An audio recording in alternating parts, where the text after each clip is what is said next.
In this video, we are going to look at logging in Python. So if you're a machine learning engineer, or if you're a Python developer or a data scientist who uses Python on a regular basis, then having information on how logging works is very important. So we will look at what are the uses of logging and why we should use in detail in this video. But before that, let's look at the structure of this particular video. We'll start with a simple example where we use printf instead of logging, and how logging helps improve that printing out. So general uses of logging, we will look at a logging basic configuration, how to set up a logging. And there are various levels of logging. We will look into that, and also components of logging. Most importantly, we will look at loggers, handlers, formatters, and also how to use logger objects in various modules. So logging across modules is important when you're developing a big applications. So we'll also look at a simple example of how to log across modules, and also look at what are the further things that we need to know to refine our knowledge in logging. So let's start with this simple example. In this example, what I'm doing is the user is giving the following inputs. The first two are numbers in quotes, and the third one is a text, and the fourth one is a number in quotes. So what we are trying to do, we are reading this and converting this to integer and multiplying with a number 2. So as you can easily see that these are numbers, so it will convert easily, and this also number, it will convert, whereas this one will throw an error. So you can see here we are, for each of the input, we are saying what we are processing, and then we are saying if we are able to multiply by 2, then we say what is the process result. If not, we are throwing an error. So this is what we do in mostly if we are not using logging. So as you can see, the output is given here. For every input, there is an output which is multiplied by 2. And when we have a text, it's saying that this is an error. So this is what we used it printing, but this is not a preferred way to use printfs, especially if it, let's say you're putting this code into a production, you have to, in a way, comment out all of these lines, right? So instead, we can use logging. So I wrote some code here. For now, let's not go in detail, but let me tell you what I did here. Then later we will delve deep into this particular code module. So for now, you can even forget these particular lines. So we import logging, and here I'm creating a configuration, basic configuration of for logging. We are saying logging debug and how the output should be printed. This is the format, and then the handlers. So we are saying there are two handlers. One is file handler, and there is a stream handler, which is used for console. So this is the addition, but if you look at this particular code, it's exactly identical to what we have here, right? Except for the printf, I'm saying log.info, and in this case logging.error. So when you run this particular code, you are exactly getting the same output, except for the fact that there is additional information here, which is what we got because of these particular ASCII time and level name. So this is level name, and this is the ASCII time, and then this is our output, which is the message. So you can see, if I simply don't want this logging information to be printed out, I can either remove from here, which will still write to app.log, or I can simply say logging.disable, and we don't see this anymore. So let's look at so this is an example. We'll delve deep into it, but let's look at the uses. So I'm not going to go in detail, but it's what are some uses of logging. It's easy to use once you understand it. There are custom log levels. We have used one log level here, like debug, but there are a few more. Multiple log destinations. As you have seen here, I was sending the information to file handler and also stream handler. Log formatting, you can print what the output format should be like. And then performance, we can definitely look at how the performance of our code is working. Definitely it can improve debugging. Record copying, the log files can be stored in some database or stored in some location where we can go back and look into what is written there. And then third-party integration, where you're instead of writing it to a file, you can write it to some third-party website that stores log informations. And you can also do some standardizations in terms of how the output should be written to a log.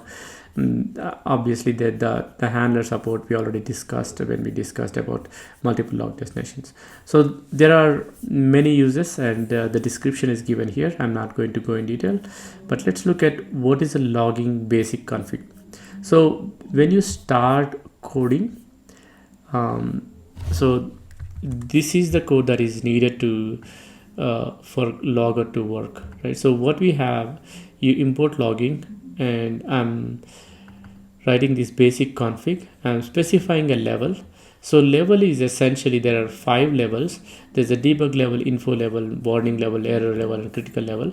So I'm specifying what level I should be logging, and file name, where should be the output should be. I'm saying app.log, and file mode, it is going to in a write mode, or every time it's writing in a new application, it's starting new. But you can also have append mode if you don't have anything here. Format, what should be the format of this log record should be in, and date format, you can also specify different ways of specifying date and time. So this is a basic setup, but I included this particular code, which is reload logging.shutdown. So this logging.shutdown is needed. Let's say I run this code, and this logging information is retained within this notebook unless I restart the kernel. So in order to change different parameters, I'm shutting down logging and reloading logging. So for example, when I start importing, I specify this logging information. So now debug will be there even when I go to the next code block. So in order to remove what I set it before, I'm using this shutdown. So for example, in this case, when I say logging.debug and so on, because I'm writing to a file, it's not showing the output in this level, right? So we are writing to app.log. So in this case, what I'm doing is like I'm writing my output to my app.log. So and then executing this code. So it's not writing the output to the notebook output screen, but rather it's writing in my app.log. As you can see, here is where the information is written. For example, if I change this format, let's say I don't want to put names or level names.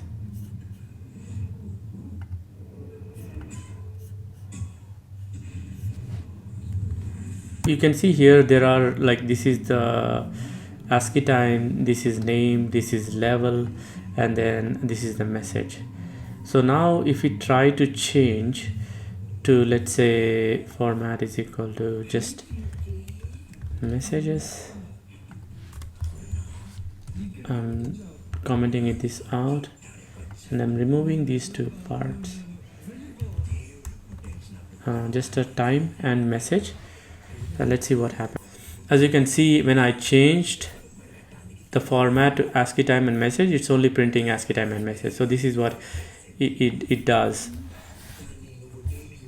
when I change the format. In the same way, I can change the file name, I can change what mode it should print, and so on. Also, I can change file mode to A, in which case it will append to this one. Let's try to do that. So as you can see, once I rerun again in the append mode, it just appended to my previous message.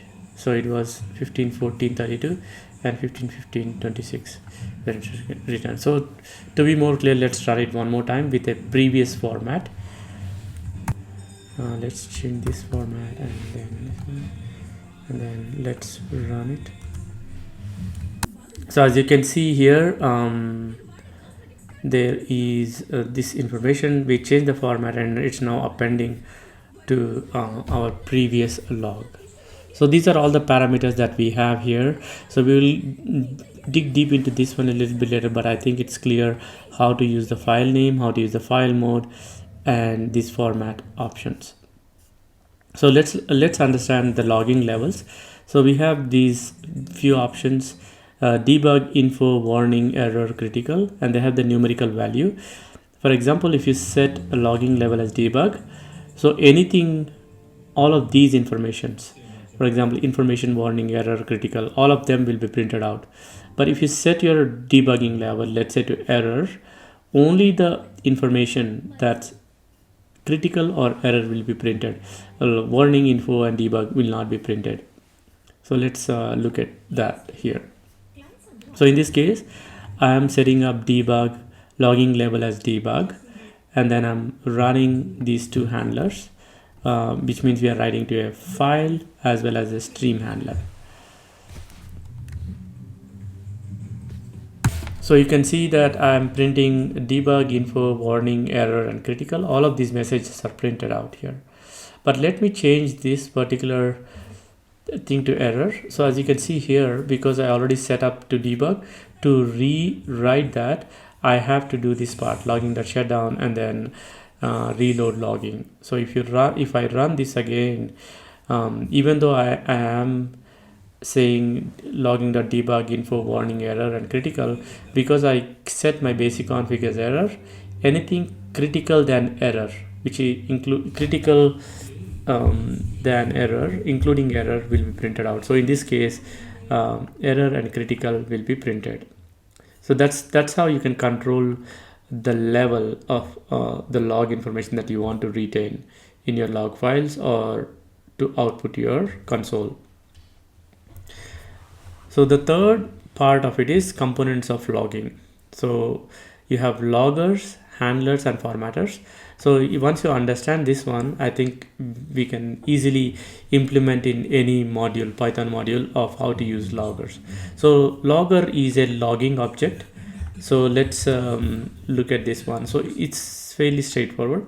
You say import logging, and in a module that you're working with in a certain class, you can say logger is equal to logging.getLogger, and you name that particular module, and then you can set what is the logger level for that particular logger.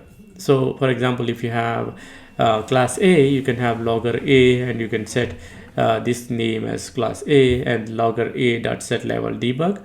If you have another class B where you have another logger, you want to only retain error message, then you can say it as logging.debug for that logger B.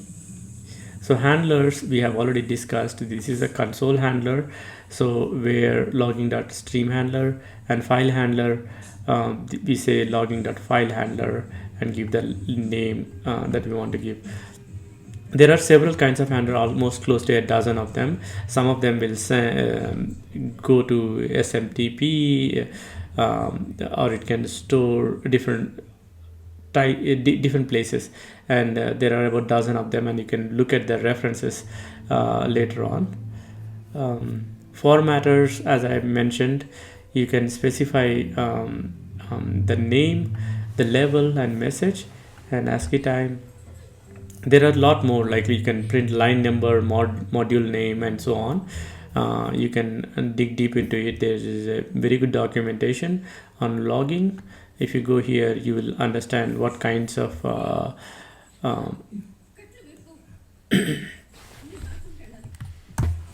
so you can see here in the kinds of formats.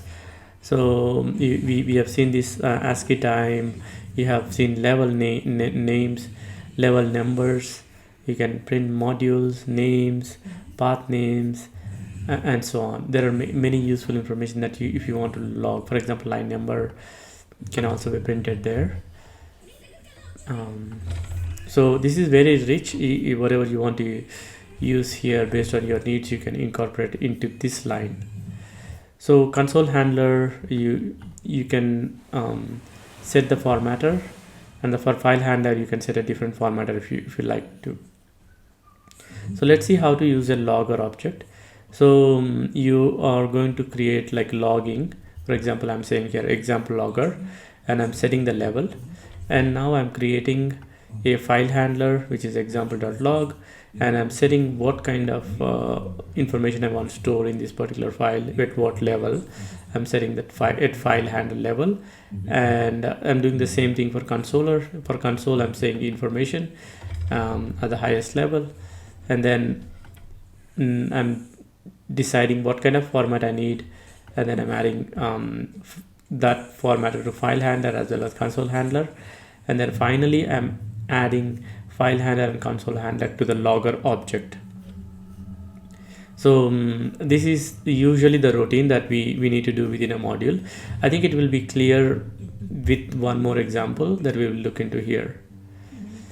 For example, even though in this particular example, even though I gave debug, you don't see this message because in console handler I said my logging level should be info or greater, right? So that's why it's printing info, warning, error, and critical, but not warning. But if I go into example logger, the example.log, and look into that, you will see that I will also see debug because the default level is debug.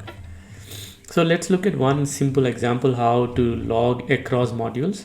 So here I have a class C1 where I'm setting up a logger by logger object by calling C1, and I'm setting the level, and I'm also looking at the stream handler, and I'm setting the type of format.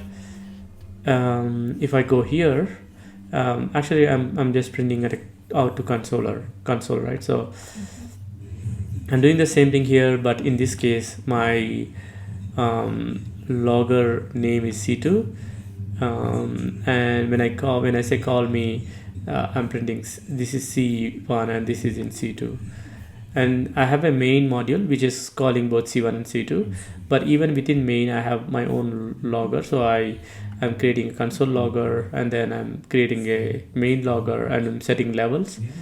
And I'm adding this console logger. So if I call this particular one, now you can see that it says I'm in main method, which means that main logger printed what it's supposed to print, and then you can see that I have a different format in C1, right? So I'm printing ASCII time here, whereas in the main I'm not printing any format, so it's default, it's printing whatever I'm giving here.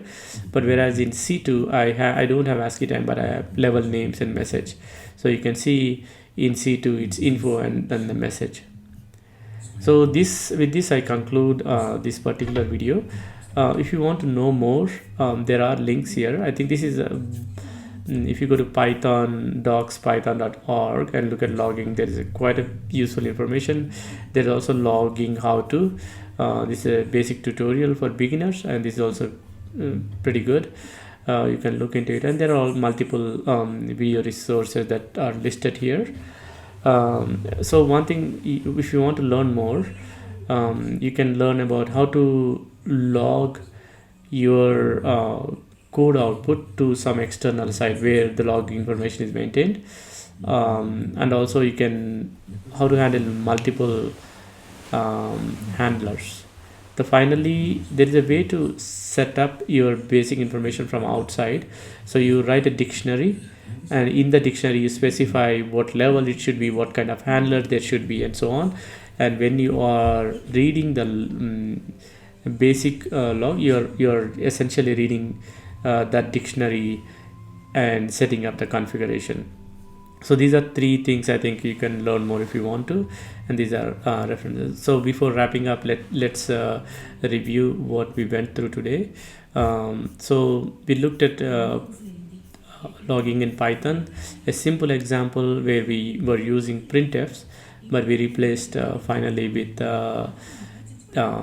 logging.info. How this is the code that we changed. All we did was there is this preceding code, but in the similarish code, what we did was we used, instead of printf, we used logging.info and logging.info, which produced the same result with a different format.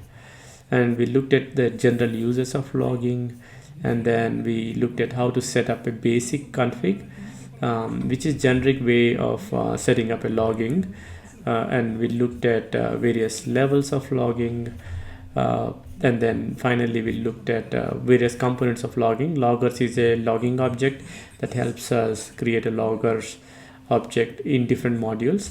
We looked at handlers. There are multiple handlers. In particular, we used console handler, stream handler, and the other one is a file handler. And the formatters, there are many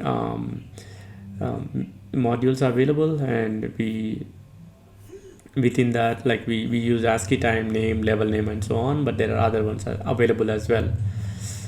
So finally we looked at how to use logging across modules, and with that, hopefully it gives a